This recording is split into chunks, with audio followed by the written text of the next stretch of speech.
once we get an influx of this capital, what would be the best way to invest it back into the company? Is it better to hire people? Because right now it's just my dad and I. Would it be into equipment that can help make our jobs easier? Would it be into more marketing?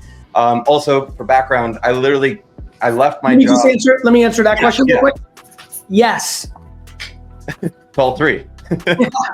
Well, so the question becomes the cadence, and I think the cadence of which ones of the three are completely predicated on which ones you want to do or which ones you least want to do. And I would focus on what you want to least do. Yes. Okay. So accounting, I definitely don't want to do accounting. So then I would hire somebody that knows how to do that. Yeah, that makes sense. You can do somebody who's part-time and partial because you're still a small company. So I like to go with either extreme offense, marketing, or plugging holes that is a vulnerability because we don't want to do it. Gotcha. Now, what if it's something I enjoy doing, I'm good at, like video production, but it also is the most time-consuming element, which takes me away from the visionary role, which is what I'm kind of in the company. Because like I have the visionary role is not something you actually do. It's something you think. I'm in a visionary role in the company too. Yeah, that makes sense. I do my visioning when I'm fucking in the shower or taking a poop or on a plane or when I'm walking across the street or while I'm talking to you right now, I'm visioning some of the stuff I want to do with virtual influencers for Vaynerchuk because the brain has the capacity to be thinking about multiple things at once. The thing you're talking about, the visionary thing is don't let that turn into some sort of bougie entitlement. Oh, no. Yeah, that's like, what are you going to fucking do? What are you going to sit in a room and look at yourself? Yeah, no, not at all. While you're editing, if you're like a lot of other good video editors, the video editing a lot of time is your therapy and your time to think as well. So vision while you fucking edit. That's true. Totally. I understand that 100%. It's something I actually do a lot of my thinking in the shower. That's where I do my best thinking. And I don't know if you'll appreciate this, but my fiance and I moved back in with my parents to start this business. Of course you brought that up knowing I was going to fucking appreciate it. I'm obsessed with everyone. I hate when people live at home so that their parents pay for their whole life and they're just sitting on the couch and fucking talking shit and doing nothing. I love when people have the strategy to have the humility to move back in with their parents, to save dollars, to reset to a springboard and extract more family time with their parents. Two very different versions of living at home. One is you're still a fucking child. The second is you're a humble operator looking to reset and strategize. Two very different fucking people. Like I do my website, I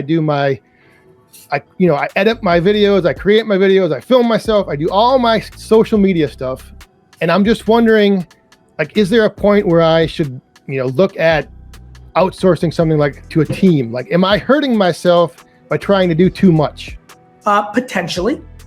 Now, the thing by doing it that allows you is you'll know how to judge it because you did it.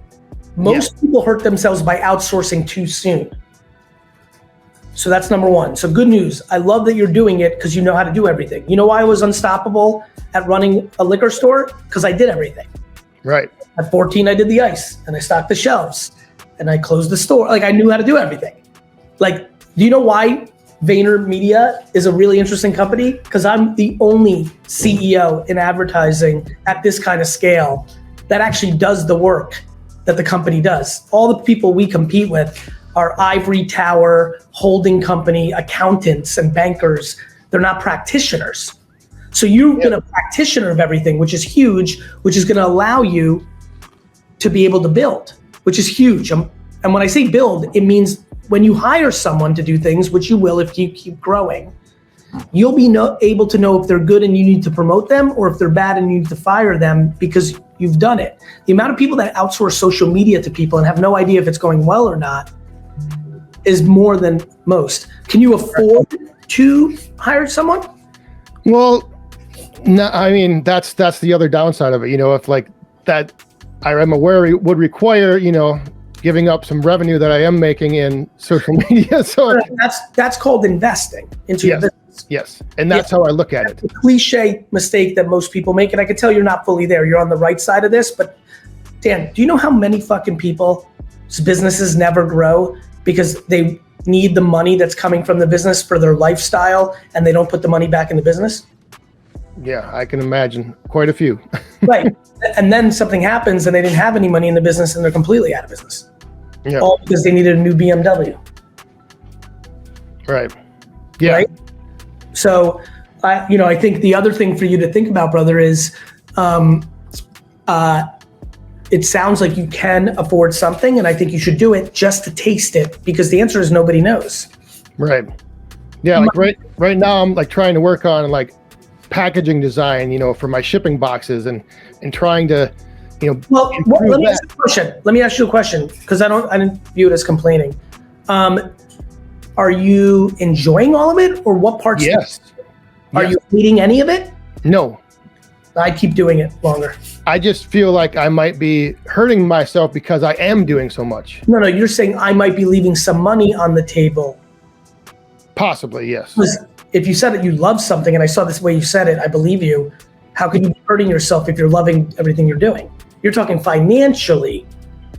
Yeah, and just maybe potentially like missing out on opportunities, and not I guess achieving something as soon as I maybe could. So. Well, that's a lack of patience, potentially. Possibly, yes. Yeah. I think you're just got to decide. There's two different answers here. There's the continuation of joy, which I would highly recommend. And then there's what's the best way to optimize. And then to your point, and where I'm going to go with this is you could probably achieve all of it, because it just seems like you're super fucking obsessed with firewood, and anything you do is going to be fucking awesome. Potentially, yes. Yeah. And so when I hear the amount of times you've used potentially, I would say that I have a really good insight for you. Every time that you have a burning feeling of something potentially might be better that way, you should do it. And then if it's not better, unwind it and go back to the way you did it. That's called being creative and being an entrepreneur. Yeah. Well, by the way, it's me too. And I have 2,000 employees just at VaynerX. Whew. Yeah. You know what I mean? Like, yeah, I've got plenty of quote unquote support around me. But like, you're thinking about things because you're creative, and you got a lot of things going on because you're running your business. Right.